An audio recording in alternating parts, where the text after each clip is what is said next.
Então, ao livro de Ezequiel.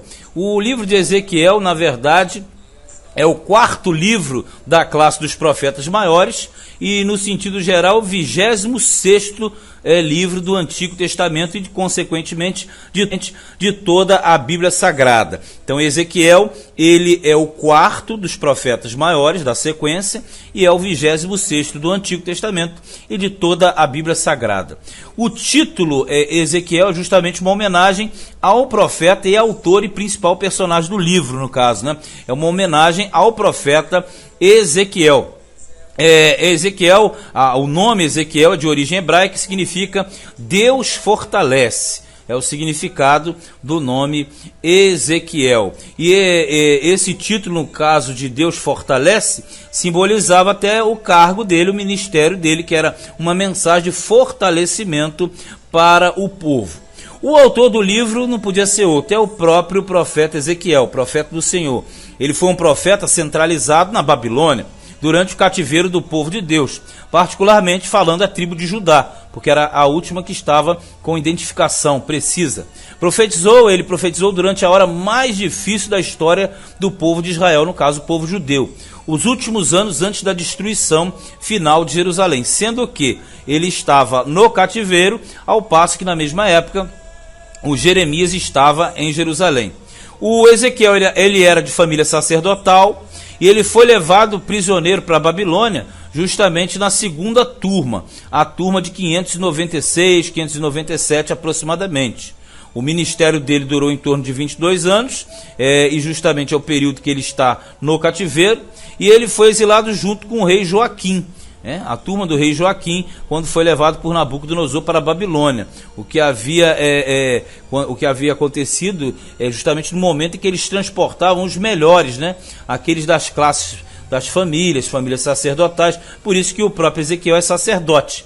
Então, na Babilônia, ele vai justamente viver numa colônia judaica chamada de Tel Abib. Ali habitavam alguns judeus que foram levados para o cativeiro. Um rio famoso, que era próximo, era o rio Quebar, que é justamente aonde ele vai ter as visões, as revelações dadas por Deus. Era casado, mas a esposa dele morreu pelo ato que seria profético, como exemplo para o povo, e dessa forma Ezequiel ficou 22 anos cumprindo o ministério no cativeiro. O tema central do livro é glória de Deus. Por que glória de Deus? Porque o livro apresenta o afastamento da glória de Deus do templo, saindo de Jerusalém, de Judá, porque automaticamente Deus estava insatisfeito com o comportamento do povo dele.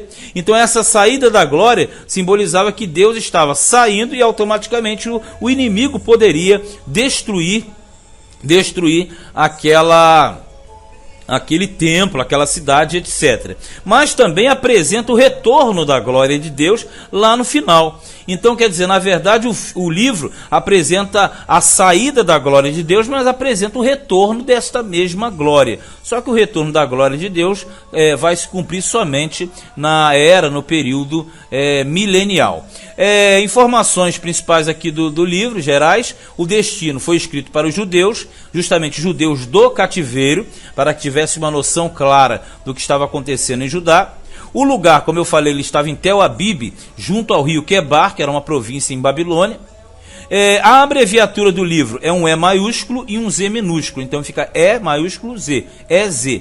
E a ordem numérica é o livro 26 de 66 de toda a Bíblia. Capítulos compostos por 48 capítulos. Os principais objetivos do livro são anunciar aos exilados em Babilônia o juízo de Judá e Jerusalém em virtude da apostasia. Esse é um dos pontos. Segundo lugar, conservar a fé do remanescente fiel a Deus no exílio e advertir os infiéis acerca do juízo divino. E em terceiro e último, anunciar a saída da glória de Deus, como eu falei, que era chamada de Shekinah, embora não exista na Bíblia a palavra Shekinah, foi uma palavra criada pela tradição para exemplificar a glória de Deus. Então, anunciando a saída, mas também anunciando o retorno dessa glória de Deus, como eu falei, a chamada Shekinah. O conteúdo do livro. O livro apresenta aí um registro de ministério do profeta Ezequiel, como você sabe, o cerco de Nabucodonosor, o afastamento da glória de Deus, vários aspectos levando à destruição do templo, às horrendas abominações, tudo de ruim que nós temos nessa apresentação do livro, trazia uma visão clara daquilo que Deus estava fazendo e iria concluir justamente sobre o povo dele, né? Então, antes da destruição final, Deus relatou tudo aquilo que iria acontecer. Então, o profeta Ezequiel, ele é carregado, um livro carregado de figuras, parábolas, alegorias, ações simbólicas, para justamente enaltecer o teor das profecias, para dar uma maior clareza àquilo que estava sendo apresentado, àquilo que estava sendo transmitido. Inclusive, sabendo que ele era de linhagem sacerdotal, ele entenderia muito bem os fatos que estavam sendo passados para ele pelo Senhor, pelo Todo-Poderoso. A extensão histórica. O livro ele abrange um espaço compreendido de aproximadamente 22 anos, como eu falei, cerca de 593 a 571 a.C. Esse é o período aproximado do ministério de Ezequiel. A divisão geral do livro. O livro divide-se basicamente em 4 grandes seções. A primeira seção vai do capítulo 1 ao 3 e descreve a visão que Ezequiel teve da glória e do trono de Deus. E também a sua chamada ministerial profética, essa é a primeira parte. Já a segunda pega do capítulo 4 ao capítulo 24. E apresenta a mensagem do juízo de Deus sobre Judá e Jerusalém.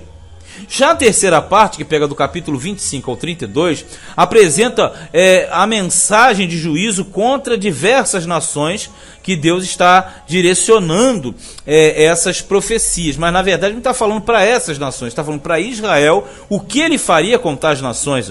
E a quarta e última parte, vai do capítulo 33 ao 48, apresenta uma mensagem de consolo e esperança para o povo de Deus, com anúncio do retorno da glória de Deus ao templo. Então, na verdade, nós temos um livro bem dividido, 4 seções e diversos assuntos que permeiam essa obra literária. Os principais fatos do livro são muitos. A visão da glória de Deus, Ezequiel comendo o rolo, que é o ministério profético, Ezequiel ficando mudo, porque Deus não queria que ele falasse, a encenação do cerco de Jerusalém, muito bem feito pelo profeta, a ilustração da barba, que simbolizava o povo de Deus sendo espalhado, a profecia na direção das montanhas, as montanhas, os lugares da idolatria em Israel, dos altos, os justos sendo marcados para não enfrentarem aquele período, o querubim espalhando brasas, que era símbolo do próprio Deus, a glória se afastando da cidade, ou seja, indo embora,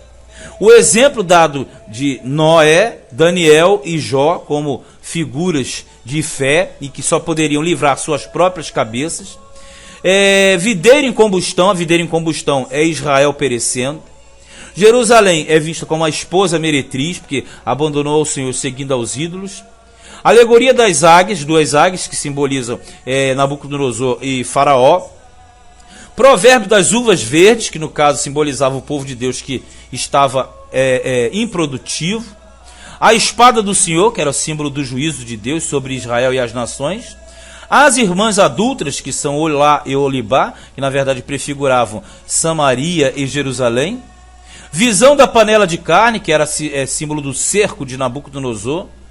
Prefiguração de Satanás, no capítulo 28, a maior de todas na Bíblia, através do rei de Tiro. Alegoria do orgulho e do navio, no caso a ostentação, né, do poder de Tiro. O Vale dos Ossos Secos, do 37, passagem conhecidíssima, que na verdade trata da restauração do povo de Deus. O templo messiânico, que é a última parte, pega do 40 para frente, é um templo fora do comum, medidas fora do comum. E para fechar, volta da glória de Deus, que após tudo isso a glória de Deus volta, e teria mais assuntos para entrarem aqui, mas é que por questões de tempo a gente coloca menos. Vamos lá, principais personagens. Você tem o Joaquim, que foi o rei transportado na segunda turma, o Buzi, que era o pai do Ezequiel, o rei de Tiro, que é uma grande personificação do mal, e o próprio Ezequiel. Já o personagem principal do livro não podia ser outro, né? O principal personagem do livro é justamente quem? É justamente o próprio profeta Ezequiel, né? Com as visões do cativeiro, tudo aquilo, e na verdade demonstravam o seu grande caráter profético. Tipos velados de Cristo, que é o tipo encoberto, né? Nós temos o pastor de Israel, lá no capítulo 34, versículo 23, que aponta para o verdadeiro pastor, que é Jesus. O rei de Israel, que na verdade aponta no capítulo 37, 22, no milênio, né? Aponta para Jesus. Em terceiro tipo velado, o profeta, que é o filho do homem, ou seja, o próprio Ezequiel, apontando para Jesus, o filho do homem, no Novo Testamento. E a princípio lá no Evangelho de Lucas, né? Nome alegórico do livro. Esse livro é conhecido como Livro da Glória de Deus. Ele não precisa nem falar por quê.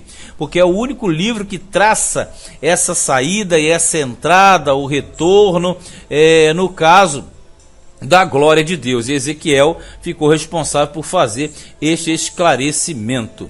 O texto-chave do livro está lá no capítulo 10, versículo 4, que diz assim: Então se levantou a glória do Senhor de sobre o querubim para a entrada da casa, e encheu-se a casa com uma nuvem, e o átrio se encheu do resplendor da glória do Senhor. Por quê? Como eu disse, o livro fala da glória de Deus. O livro fala da presença ou da saída dele. Então o texto-chave é esse, 10, 4. Dádiva de Deus, porque você sabe que cada livro, Deus entrega algo de precioso para o homem. Nesse livro aqui, não é nada mais, nada menos do que a glória de Deus. Deus entrega a glória dele, mas ele também a retira. Então a questão para permanecer com essa glória de Deus, tem que estar dentro da vontade dele. Veja que Israel tinha uma chamada, um ministério diferente da igreja, e eles tinham a glória de Deus, que era a presença de Deus no meio do tabernáculo. E automaticamente, como eles transgrediram, Deus tirou a glória e deixou que o inimigo viesse e derrubasse tudo aquilo.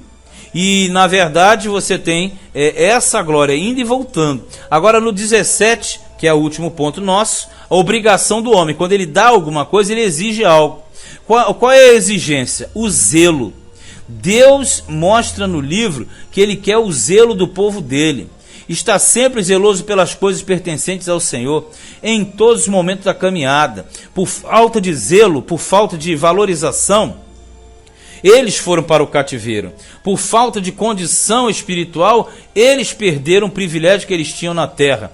E é justamente o grande anúncio: tomar cuidado, zelar, ser uma pessoa zelosa, extremamente zelosa com os aspectos concernentes a Deus e a sua obra. Esta foi a introdução ao profeta Ezequiel.